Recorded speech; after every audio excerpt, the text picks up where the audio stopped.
Most people think they've played all the best PS2 JRPGs, but they're wrong. Today, I'm showing you 10 hidden gems you probably missed, and some of these are better than the big-name titles you know. If you love JRPGs, you're about to add a few to your backlog. And hey, if you enjoy finding games you've never heard of, hit that like button and subscribe so you don't miss more content like this. Starting off strong with Steambot Chronicles, also known as Bumpy Trot in Japan. You play as Vanilla Bean, an amnesiac who wakes up with no clue who he is. But here's the twist. You get to shape his personality and story through the choices you make. The star of the game? The Trotmobile, a customizable mech you'll use for battles, exploration, minigames, and even music performances. It's basically a sandbox JRPG with mechs. Think of it like if Final Fantasy had a baby with Grand Theft Auto, but with giant robots. Sadly, the PS3 sequel was cancelled, which makes this one even more of a rare find.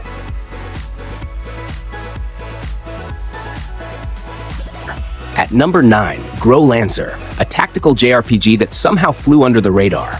Imagine Fire Emblem without the grid-based movement mixed with real-time strategy. You control a silent protagonist whose choices affect relationships, romance options, and even the game's ending.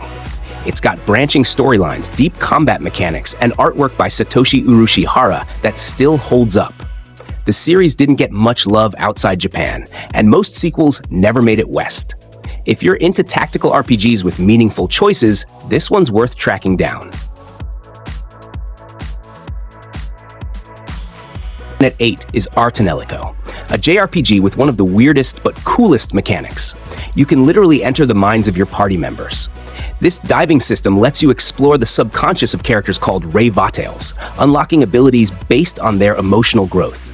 It's part JRPG, part visual novel, and the emotional depth is where it shines. The battles are solid, but it's the character development that hooks you. It didn't blow up like other PS2 RPGs, but it's a cult classic for a reason. At number 7, Sakura Wars So Long My Love. This one slipped under the radar because it came out late in the PS2's life and was part of a series that was mostly Japan exclusive. You play as Shinjiro Taiga, a guy leading a team of showgirls who double as mecha pilots.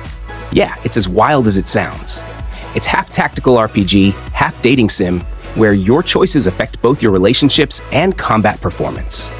If you're into character-driven stories with tactical gameplay, this is a hidden gem you've got to try.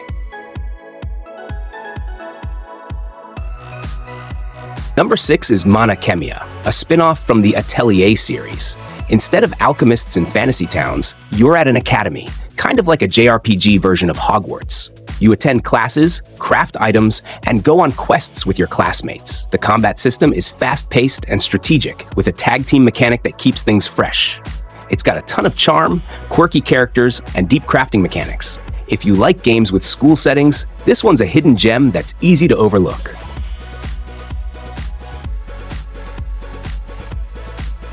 Cracking into the top 5 is Shadow Hearts, a JRPG that blends traditional turn-based combat with Lovecraftian horror.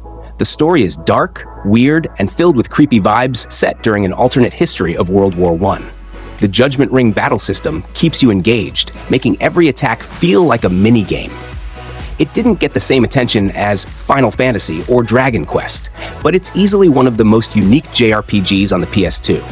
Fun fact, there's a spiritual successor called Penny Blood in the works, so this might be the perfect time to check it out.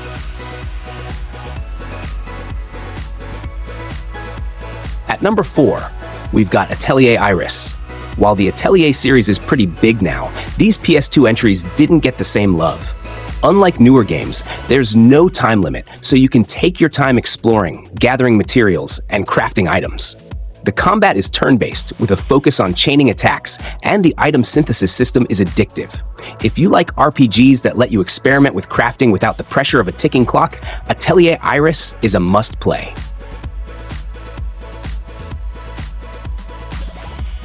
Number 3 is Radiata Stories, made by the creators of Star Ocean. Here's why it's special. Almost every NPC in the game, over 170 of them, can join your party. Yep, even random townsfolk. The game world feels alive because characters follow daily routines, and your interactions with them can change depending on the time of day. The story splits into two major paths, giving you a reason to replay it. It's funny, charming, and offers way more freedom than most JRPGs of its time.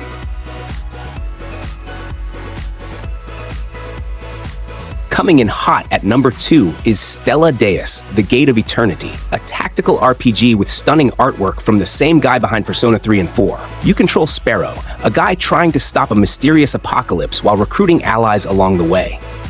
The gameplay is grid-based, with battles that reward smart positioning and strategy.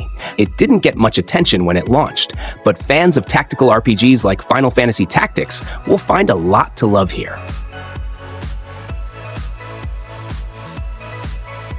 And finally, at number 1, Eternal Ring. This was actually the first RPG released on the PS2, and while it's rough around the edges, it's got a weird charm. You play as a young magician exploring a mysterious island, using magical rings to boost your abilities and fight off monsters. The gameplay is first-person, which was rare for JRPGs at the time. Some people even call it a spiritual ancestor to Demon's Souls. It's not perfect, but for PS2 fans, it's a fascinating piece of RPG history.